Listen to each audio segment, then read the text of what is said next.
On the very first day of my arranged marriage, I told my husband that my father had a habit of staying out all night. If he ever wanted a divorce, he did not have to tell me. All he had to do was stay out overnight. For 3 years of marriage, except for business trips, no matter how late work ran, he always came home until his birthday. That night, I, who never cooked, made him a birthday cake myself. He never came home, but I got a video instead. In the video, a woman knocked on his hotel room door at 11 o'clock that night. If it was really what I thought, then did that count as betrayal? I turned off my phone and stared at the cake that was starting to melt, with that video filling my mind. Then the electronic lock clicked open, and I heard his footsteps getting closer. I looked up and saw Nathan Carter walking out from the dimly lit entryway. His long eyes and sharp nose made him look almost untouchable. Even after years of marriage, I still saw that face every day, and yet every time my heart still skipped a beat. He was handsome, came from a great family, and was incredibly capable. I could not find a single flaw in him. The first time I met him, I fell for him at first sight, just like anyone would.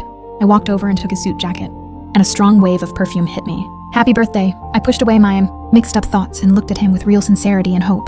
But his face was as cold as ever, acting like he did not even notice my effort. Work was crazy tonight. Nathan's eyes swept over the cake on the table, and his brow furrowed slightly. Along with that heavy perfume, I could smell alcohol too. I made you some hangover soup. Go upstairs and shower first. The water is already hot. When I finished speaking and got no answer, I turned around and saw he was already upstairs. This kind of being ignored was nothing new. My heart filled with irritation. As I heated up the hangover soup, I also fixed up the cake a little. He must feel awful after drinking. Later, he will try the cake, for sure. After I finished with the cake, I picked up my phone to call Nathan downstairs. The moment the screen lit up, a news alert popped up. Stardust Group. CEO goes all out for female vice president's birthday. The two are rumored to be romantically involved. My heart skipped a beat.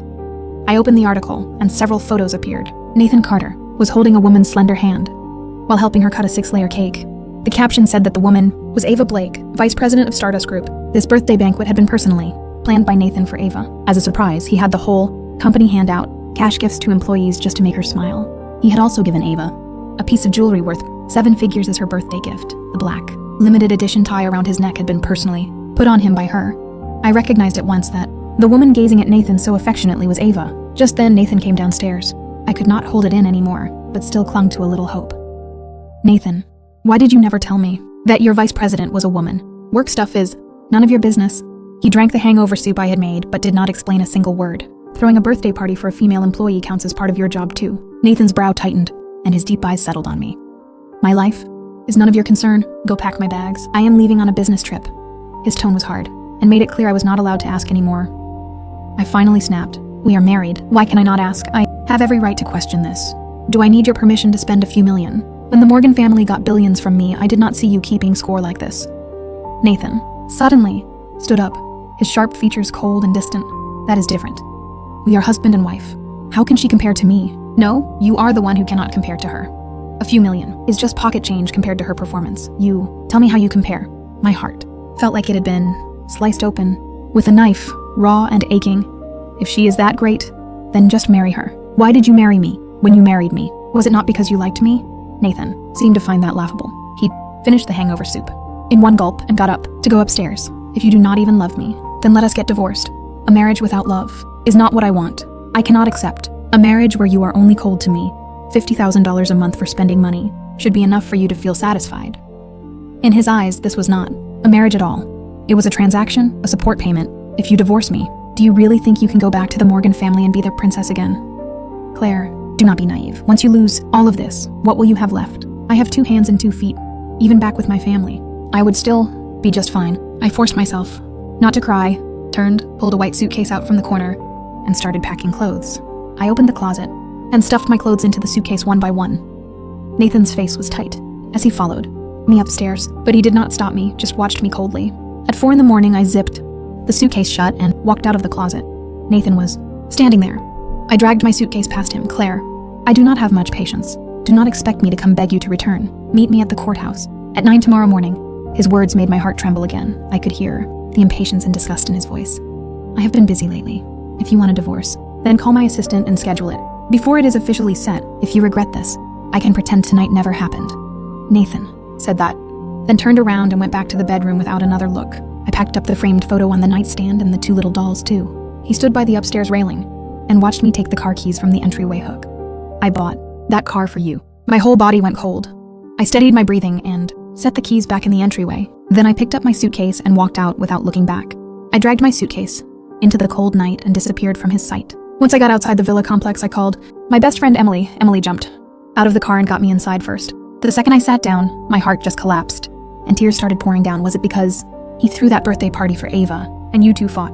It was not a fight. We are getting divorced. Did you not ask what really happened? Could it all be some misunderstanding? Just look at this, and you will know. I pulled out my phone, opened the video, and handed it to Emily. Cheating. I have not even asked him that outright yet, but his attitude already said everything. Emily glanced at the screen and immediately pulled the car over. Oh my God, Nathan. Really cheated? How does he have the nerve to throw you out in the middle of the night? If I keep making a scene, the only person who will look pathetic is me. What can I even change? The Morgan family cannot stand up to the Carter family, and my parents will not take my side either. By the time we got to the apartment, Dawn was almost here. I sat on the couch in a daze. So what are you going to do next? First, I will call his assistant and set the divorce appointment, then find a job and support myself. $50,000 a month. Sounds like a lot, but because I was busy taking care of him, I never really saved anything. Before you find a job, come help me out for a while. My pianist bailed on me. Emily did not want to leave me home alone to suffer. I understood what she was trying to do. After sending Emily off, I called Nathan's assistant, Linda, to schedule the divorce. Linda did not dare set anything without approval, so the moment she hung up, she immediately called Nathan. Linda quickly texted me back and said, next Wednesday at 9 a.m. at the courthouse. The second I got that message, the last bit of hope I had completely shattered. What was I even waiting for? For Nathan to refuse the divorce. His words had hurt too deeply. Nathan would never admit he was wrong, and I could not accept living with a husband who treated me like that. 2 years was not a long time, yet Nathan had filled my whole heart and mind. I had even forgotten what my life was like before I married him. By evening, I forced down all my negative emotions, put on light makeup, and went to the restaurant. Emily had already prepared a dress for me and led me to the dressing room. After changing into a dark red gown, I walked to the piano in the middle of the dining room and sat down. After one song, a server came over to me. A gentleman in the VIP room upstairs asked if you could come play a love song for them. I picked up my skirt and headed upstairs. The server pushed open the private room door, and I stepped inside slowly. A dark red tablecloth covered the square table, and the moment I met Nathan Carter's deep eyes, my steps stopped cold. Sitting beside him was Ava Blake. She carried herself with confidence, but still had that soft feminine charm. Nathan's naturally narrow eyes tightened slightly in an instant, and surprise flashed through them. Mr. Carter, do you know her? No, I do not. I was just looking. Those 3 words crushed my heart to pieces. I bit my lip and forced myself to stay clear-headed. Then I lifted my skirt, took a deep breath, and walked to the piano. I sat down at the bench and placed my pale, slender hands on the keys. A flowing melody rang out and filled every corner of the private room. They had requested canon. Every now and then, Ava spoke with the foreign guest, then turned back to whisper something to Nathan. Nathan and Ava moved in perfect sync. They understood each other with just a look.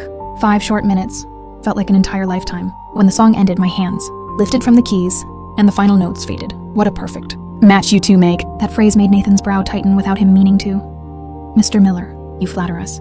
I forced a smile and pulled my eyes away from Nathan. Ava stood up with her wallet in hand and walked over to me. That song was beautifully played. Think of this as a tip from my boyfriend and me. Boyfriend. Tip. My heart twisted with pain. I think Ava knows exactly who I am, the number that sent me. That video was probably connected to Ava.